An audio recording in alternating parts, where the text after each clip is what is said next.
Selamat datang di Busy Movie, apa kabar kalian semua? Semoga selalu baik-baik saja. Di video kali ini Mimin akan bercerita tentang film yang diangkat dari kisah nyata yang menceritakan tentang sosok legendaris pesepak bola dunia dari Brazil yang berjudul Pelé of a Legend tahun 2016. Mendengar judulnya saja kalian pasti sudah tahu kan siapa sih yang tidak mengenal Pelé di dunia ini, dan jangan mengaku pecinta bola kalau belum tahu kisah yang satu ini. Film ini bercerita tentang kisah hidup Pelé semasa kecil sampai akhirnya berhasil menjuarai dunia sampai 3 kali berturut-turut, dan ia dinobatkan menjadi pemain terbaik internasional di abad itu. Pelé lahir dari keluarga miskin yang serba kekurangan dan tinggal di lingkungan kumuh, dan tidak membuatnya mudah menyerah dan justru membuatnya tahan banting. Lalu rintangan-rintangan apa saja yang dihadapi Pelé? Mari kita masuk di alur ceritanya.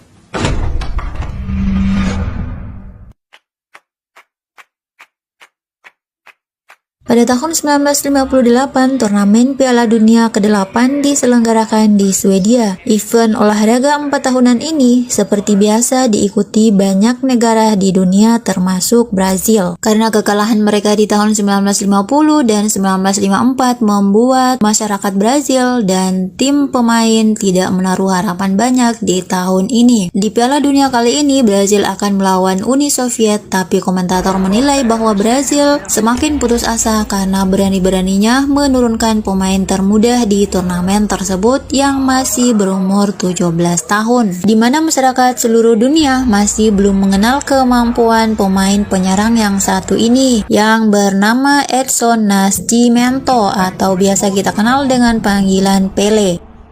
Film pun flashback 8 tahun yang lalu. Pada tahun 1950, Edson kecil yang saat itu dipanggil Diko masih berumur 10 tahun. Ia lahir tahun 1940 di sebuah kota kecil, Três Corações di Brazil. Pelé tinggal bersama ayahnya bernama Donino, mantan pesepak bola yang sekarang bekerja sebagai cleaning service di rumah sakit. Ibunya bernama Caleste yang bekerja sebagai ART atau asisten rumah tangga beserta kedua adiknya, Zoka dan Maria. Meskipun ia terlahir dari keluarga miskin yang serba kekurangan, tetapi tidak membuatnya pantang menyerah. Ia menjalani hari-harinya sebagai anak SD dan dia akan menyemir sepatu sepulang sekolah untuk membantu ekonomi keluarganya, sambil berlatih sepak bola bersama kawan-kawannya, yaitu Thiago Favino dan Yuri. Mereka membuat bola dari kain yang dibuntel-buntel kemudian sampai menjadi bola. Hari itu tanggal 17 Juli 1950 adalah final Piala Dunia ke-6, yaitu pertandingan antara Brazil melawan Uruguay. Pastinya masyarakat Brazil sangat menginginkan negaranya menjadi juara. Dan saking antusiasnya, meskipun didorong oleh ibunya, Diko dan teman-temannya naik di atas genteng untuk mendengarkan siaran radio pertandingan final tersebut. Awalnya skor imbang 1-1 dan di menit terakhir Brazil kebobolan hingga skor 2-1 dan dimenangkan oleh Uruguay. Masyarakat Brazil sangat kecewa sampai-sampai mereka meneteskan air mata. Karena melihat ayahnya menangis, maka Diego berjanji suatu saat akan memenangkan Piala Dunia untuk Brazil. Tapi ayahnya menasihatinya agar menjauhi sepak bola dan fokus untuk sekolah. Suatu saat Diko pergi membantu ibunya bekerja sebagai ART di rumah konglomerat. Di sini ibu Diko menceritakan awal pertemuannya dengan sang ayah yang merupakan pesepak bola, tapi setelah cedera, ayahnya dikeluarkan begitu saja tanpa uang pesangon sepeser pun, dan itu membuat ibunya sangat kecewa. Maka dari itu ayah dan ibunya sepakat dan tidak setuju anak-anaknya menggeluti olahraga sepak bola. Tiba-tiba majikannya memanggilnya dan Diko pun melanjutkan pekerjaan ibunya. Tak lama kemudian Jose dan teman-temannya datang dan mengotori lantai dengan sepatunya yang penuh lumpur. Mereka membahas turnamen persahabatan antara klub pemuda di Bauru. Dengan sombongnya, Jose menganggap itu adalah pertandingan yang remeh. Namun dia akan mengikutinya karena akan ada seorang mantan pesepak bola terkenal bernama Waldemar de Brito akan datang di final nanti untuk mencari bibit-bibit pemain baru di klub sepak bola ternama yaitu Santos. Diko yang mendengar hal itu langsung berdiri bahwa dia sangat mengidolakan Pelé, tapi dia salah sebut, dia menyebut Pelé. Sejak saat itu, Jose dan teman-temannya teman-temannya mulai membuli Diko dengan sebutan Pele. Dengan percaya diri, Diko ingin mencoba skill bolanya dengan teman-temannya di turnamen klub pemuda Bauru. Awalnya teman-temannya tidak yakin karena tim lain kelihatan jago-jago termasuk tim Jose. Apalagi tim Diko yang memakai kaos dan nyeker tidak memakai sepatu. Yuri pun menjahitkan seragam dari spray ibunya yang ala kadarnya. Karena Favino yang badannya besar tidak bisa memakai baju jahitan Yuri. Karena skill mereka membuat tim Diko berhasil lolos sampai ke babak final. Jose dan teman-temannya menjuluki mereka tim nyeker karena tidak memakai sepatu dan mereka menjadi bahan tertawaan di sana. Diko ingin timnya punya sepatu tapi mereka tidak punya uang untuk membelinya. Tiba-tiba Favino punya ide cemerlang dan nakal. Mereka pun mencuri kacang dan menjualnya kembali untuk membeli sepatu. Tiba-tiba Jose dan teman-temannya datang membuli Diko. Akhirnya terjadilah hajar menghajar antara mereka.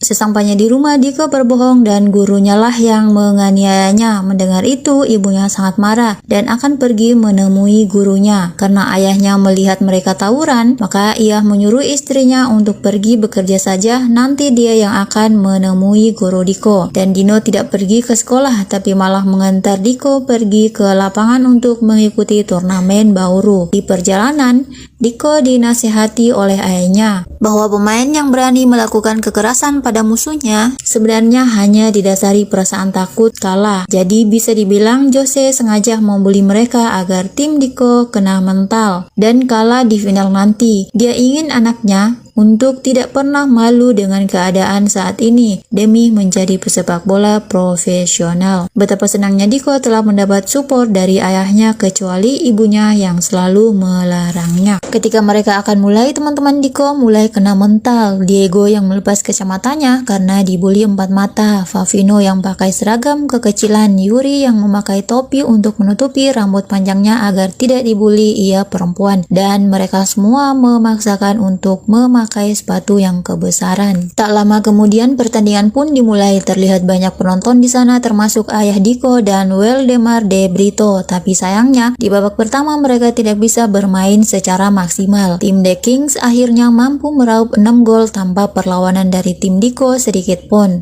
Sampai akhirnya Diko teringat perkataan ayahnya untuk menerima segala kekurangannya. Diko pun langsung melepas sepatunya dan ia sudah menerima dipanggil Pele. Diego yang memakai kacamatanya, Yuri yang melempar topinya, Favino yang melepas bajunya, dan lihat apa yang terjadi.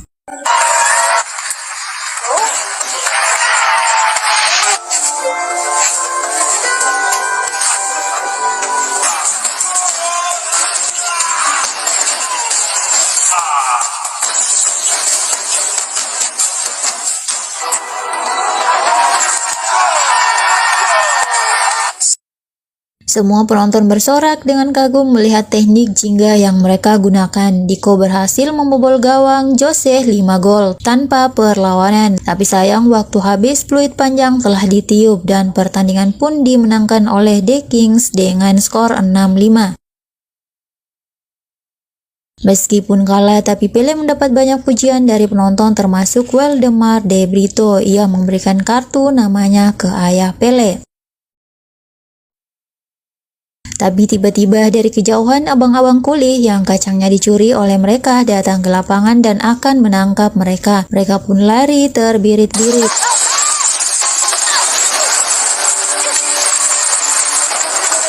Diko dan Diego berhasil sembunyi di gua kecil sedangkan Yuri dan Favino masih dikejar. Tapi hal naas terjadi, hujan yang begitu deras membuat gua itu longsor dan Diego terjebak di dalam gua sampai akhirnya ia tertimbun longsor dan meninggal dunia. Karena kejadian itu, Diko sangat merasa terpukul karena salah satu teman baiknya telah tiada dan dia menyalahkan dirinya sendiri karena Diego mungkin masih hidup jika mereka tidak mencuri kacang hanya untuk membeli sepatu baru. Ibunya Ibunya pun menenangkannya dan memeluknya. Dan Diko berjanji kepada ibunya akan mulai fokus untuk sekolah. Di dalam kamar, dan Dino memberitahu istrinya tentang Waldemar De Brito, namun Kaleste tidak setuju jika anaknya bermain bola karena trauma akan dirinya saat itu. Diko pun diminta untuk membantu ayahnya di rumah sakit untuk mengganti suasana baru. Ayahnya berusaha menyenangkan anaknya dengan menunjukkan skill jingganya dengan menggunakan buah mangga. Diko yang melihat foto dirinya dan teman-temannya masuk koran belum cukup untuk membangkitkan semangatnya. Sampai suatu ketika Diko merasa dirinya tidak boleh terpuruk seperti ini terus-menerus. Akhirnya dia pelan-pelan bisa menerima keadaan ini dan ia terus berlatih menggunakan buah mangga bersama sang ayah.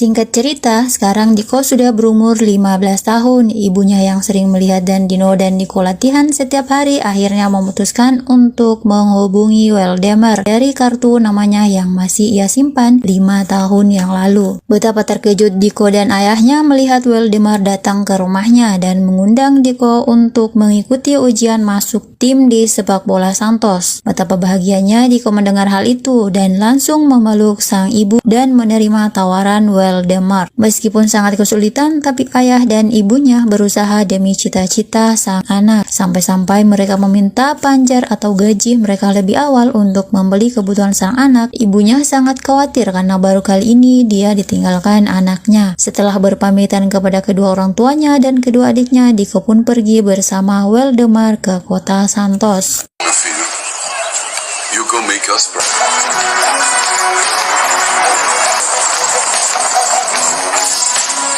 Tapi sayang, skill jingga Diko dianggap kuno oleh pelatihnya dan kehidupannya di Santos pun tidak begitu mulus. Sudah berminggu-minggu Diko di sana tetapi belum mencetak gol satupun karena termakan omongan pelatihnya. Untungnya Diko masih diberi kesempatan untuk bergabung di tim muda atau grup paling terendah. Jadi teman-teman, di Santos ini ada kelas-kelasnya. Urutan pertama yaitu tim profesional, kedua ada tim junior, dan paling terendah adalah tim muda. Diko pun terus berlatih menggunakan teknik yang diajarkan oleh pelatihnya setiap malam sendirian. Tapi tetap saja Diko masih kesulitan mencetak gol dengan teknik tersebut bahkan saat penalti sekalipun. Sementara itu De Brito sering melihat Diko dengan giginya sering berlatih di malam hari. Sampai suatu hari, Diko yang putus asa pun pergi ke stasiun untuk pulang. Waldemar yang melihatnya kemudian menyusulnya dan bertanya kenapa Diko menyerah. Diko pun menjawab jika dia merasa tidak sejago pemain lainnya dan juga pelatih yang menganggap cara bermainnya terlalu kuno dan berbeda. Mendengar penjelasannya barusan, Waldemar memberi tahu kenapa pelatih membenci teknik Diko dan mulai menceritakan sejarah dari teknik tersebut. Ternyata pada abad ke-16 ketika bangsa Portugis datang ke Brazil bersama budak Afrika, banyak orang-orang Afrika kabur dan membuat pengungsian di hutan. Dan untuk bertahan hidup mereka menciptakan seni bela diri yang dinamakan jingga, akar dari bela diri modern capoeira. Sampai akhirnya perbudakan dihapuskan dan teknik jingga dilarang pemerintah karena dianggap berbahaya. Dan saat ini orang-orang Brazil melihat olahraga sepak bola sebuah cara yang legal untuk berlatih jingga tanpa ditangkap. Tapi sayangnya banyak orang-orang menganggap bahwa jingga style adalah penyebab kekalahan Brazil di Piala Dunia tahun 1950. Maka dari itu pelatih berusaha menghapuskan jingga dari Diko agar kekalahan masa lalu tidak terulang kembali. Namun berbeda dengan pelatih Waldemar, ia ingin Diko membuktikan jati dirinya yang sebenarnya dengan teknik jingga di pertandingannya. Setelah Waldemar pergi, kereta pun sampai di stasiun. Tapi Diko yang sudah mendengar nasihat dari Waldemar, akhirnya mengurungkan niatnya untuk pulang dan kembali bergabung dengan timnya. Waldemar pun menonton pertandingan Diko selanjutnya dengan skor kalah 3-0. Diko yang belum yakin dan sempat bingung dan jatuh menabrak pemain lainnya kembali bangkit setelah melihat Waldemar dan teringat dengan teknik jingga yang diajarkan ayahnya selama ini. Diko pun akhirnya mengabaikan strategi pelatih dan bermain dengan teknik jingga yang begitu indah. Pelatihnya sampai bengong dan akhirnya ia berhasil mencetak gol dengan teknik jingganya. Pelatihnya pun menyuruh Diko untuk menggunakan teknik jingga Diko berhasil mencetak gol sebanyak 4 gol dengan style jingganya. Disinilah awal karirnya mulai bersinar dan ia berhasil masuk di tim profesional. Diko juga merupakan pencetak gol terbanyak di Santos.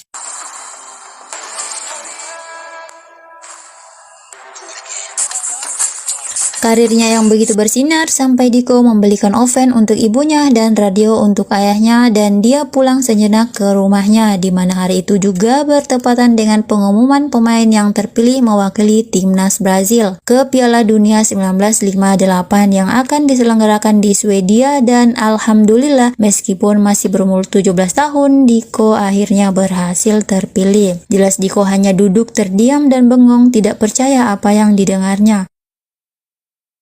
Sebelum kembali ke Santos, Diko menyempatkan bertemu dengan teman masa kecilnya, Yuri, yang ternyata sempat merampok toko bersama Favino. Favino dipenjara 1 tahun dan dia bebas. Yuri sangat bangga kepada Diko dan dia akan selalu mensupportnya. Sebelum berangkat, ayahnya memberikan seragam Diko semasa kecil dengan tambahan tulisan Pele di belakangnya. Menurut ayahnya, meskipun nama itu awalnya bulian, tapi nama Pele lah yang selalu diteriakan oleh orang-orang ketika pertama kali Diko mencetak gol dengan lihainya. Ayahnya juga menasihatinya agar tidak bersikap seperti dirinya dulu, yang juga menggunakan teknik cinggah tapi merasa ragu, sampai akhirnya keraguannya tersebutlah yang membuatnya cedera parah dan menghentikan karirnya.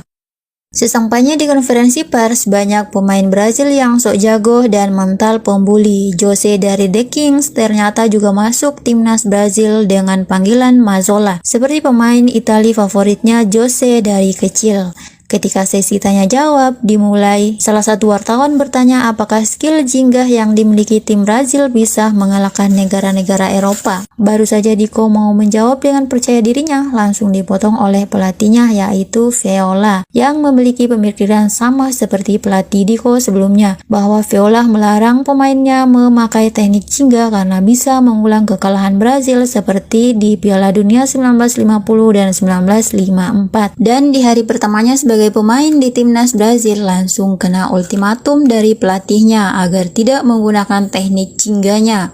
Setelah itu, latihan pun terus dilakukan selama sebulan penuh, dan pemain Brazil lainnya yaitu Garrincha menyarankan Diko menggunakan teknik seperti Jose agar bisa dimainkan di Piala Dunia. Tapi Diko masih sangat yakin dengan jinggah karena jinggah adalah ciri khas Brazil dalam bermain sepak bola. Saat sesi pertandingan, Diko nekat menggunakan teknik jinggah, tapi karena pelatih Viola meneriakinya, Diego pun menjadi ragu dan melakukan gerakan yang membuatnya cedera lutut.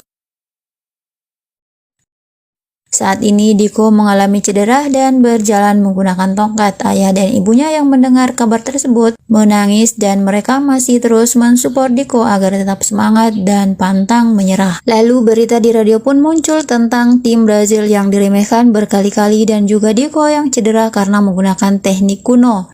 Tapi mau bagaimana lagi, meskipun Viola emosi dan marah tetap memasukkan Diko di jajaran pemain timnas Brazil meskipun hanya sebagai cadangan karena waktu sudah mepet untuk mencari penggantinya.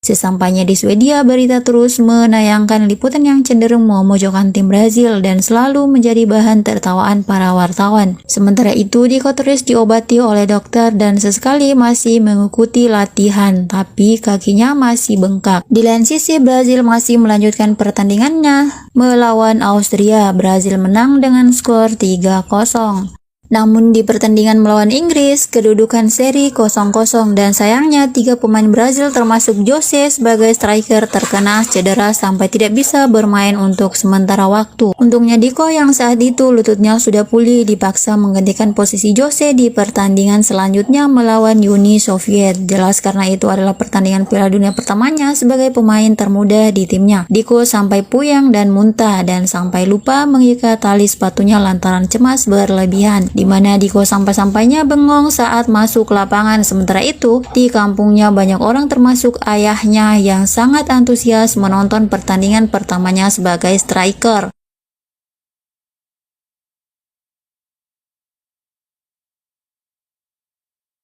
Hadirnya Diko sayangnya tidak membuat perubahan pada tim karena dia masih sangat kaget dan ragu dengan pertandingan pertamanya. Untungnya Brazil masih memenangkan pertandingan melawan Uni Soviet dengan skor 2-0 dan lanjut ke semifinal menghadapi Prancis. Sama seperti sebelumnya, Deco tetap di posisi striker, masih terlihat keraguan dalam setiap gerakannya. Di babak pertama skor sementara 2-1 untuk kemenangan Brazil.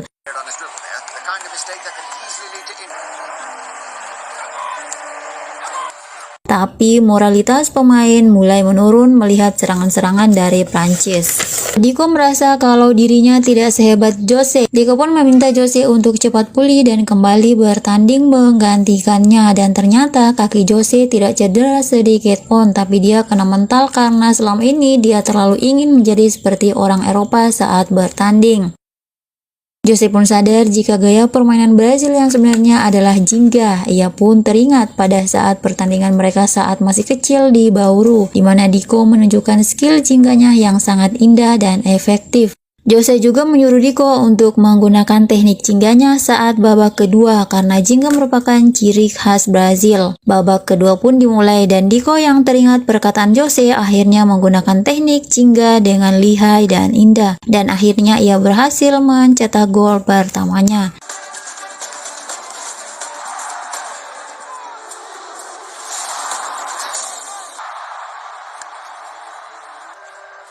Semua orang-orang bersorak, terlebih ayahnya dan orang-orang di kampung. Di pertandingan babak kedua ini, Deco berhasil mencetak 3 gol sekaligus dan semua menggunakan teknik jingganya.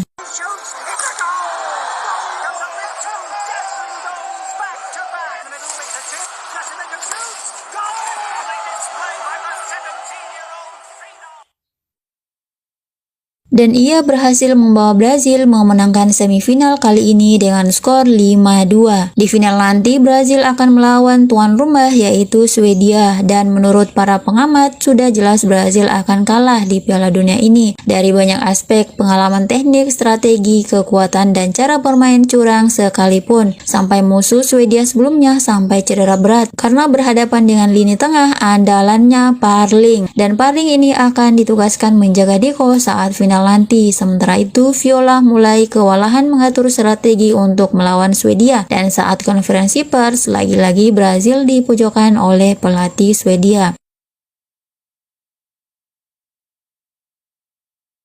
Sekarang para pemain Brazil memanggil Deco dengan sebutan Pele karena Jose sudah memberitahu mereka. Deco yang cukup minder melihat kehebatan Swedia menelpon ayahnya dan ayahnya menasihatinya untuk selalu percaya diri seperti sebelumnya. Ia juga meminta meningkatkan semangat teman-temannya karena teman-temannya terlihat sangat lesu, letih, cemas, pokoknya perasaan campur aduk deh. Deco pun berinisiatif mengajak mereka main oper-operan bola menuju mercusuar. Sampai akhirnya Deco bertemu dengan bapak-bapak. Tahukah kalian siapa dia, Besti? Dia adalah Pele asli.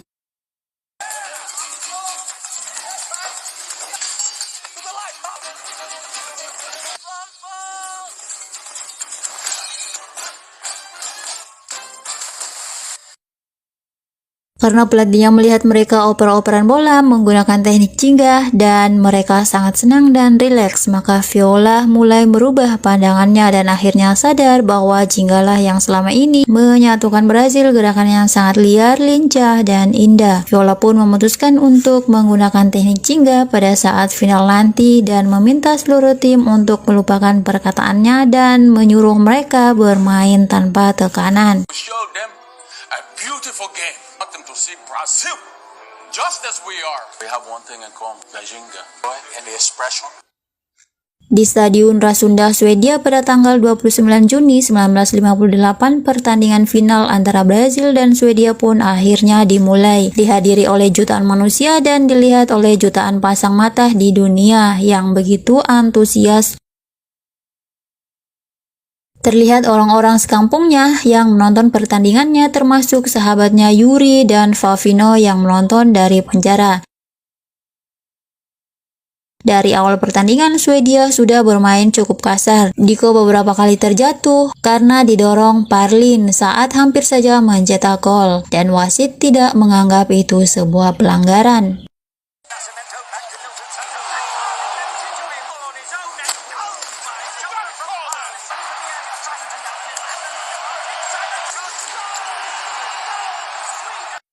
Sampai akhirnya Swedia berhasil mencetak skor pertamanya. Meskipun banyak orang yang berkata bahwa skor pertama adalah skor penentu, tapi tidak dengan Diko. Dia terus bermain dengan semangat dan percaya diri. Dia mulai memainkan tekniknya tanpa ada orang yang bisa merebut bola darinya.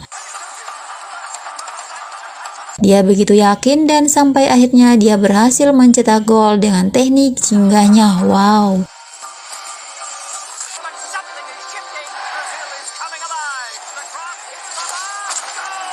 Ibunya pun berteriak histeris. Seluruh penonton stadion yang 99% warga Swedia terbelalak dan terheran-heran melihat gaya bermain Diko dan teman-temannya yang begitu lincah dan indah. Penguasaan bola pun terus diungguli oleh tim Brazil. Mereka memainkannya seperti tanpa beban. Diko berhasil mencetak golnya hingga peluit tanda waktu habis berbunyi.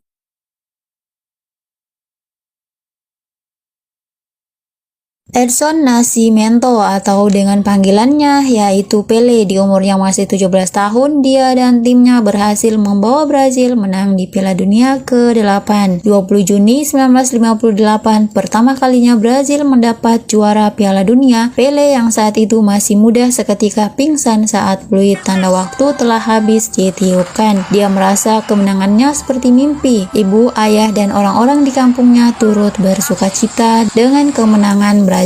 Sampai sekarang Pelé masih menjadi pemain termuda yang pernah mencetak gol dan memenangkan Piala Dunia, bahkan dirinya dinobatkan menjadi kekayaan negara oleh Presiden Brazil pada saat itu, dan dia pun berhasil memenangkan 2 Piala Dunia berikutnya dan berturut-turut, yaitu 1962 dan 1970. Pelé juga menjadi satu-satunya pemain yang pernah memenangkan 3 Piala Dunia secara berturut-turut dan memiliki 1823 gol di sepanjang karirnya dan dijuluki pemain terbaik oleh Komite Olimpiade Internasional. Bagaimana Besti dengan kisah legendaris yang satu ini? Pasti perasaan kalian campur aduk kan? Pesan moral yang bisa diambil dari film ini yaitu jika kita punya mimpi, maka perjuangkanlah. Kita harus berhati keras, pantang menyerah, dan pantang putus asa. Yang paling penting lagi, kita harus percaya diri dan jadilah diri sendiri.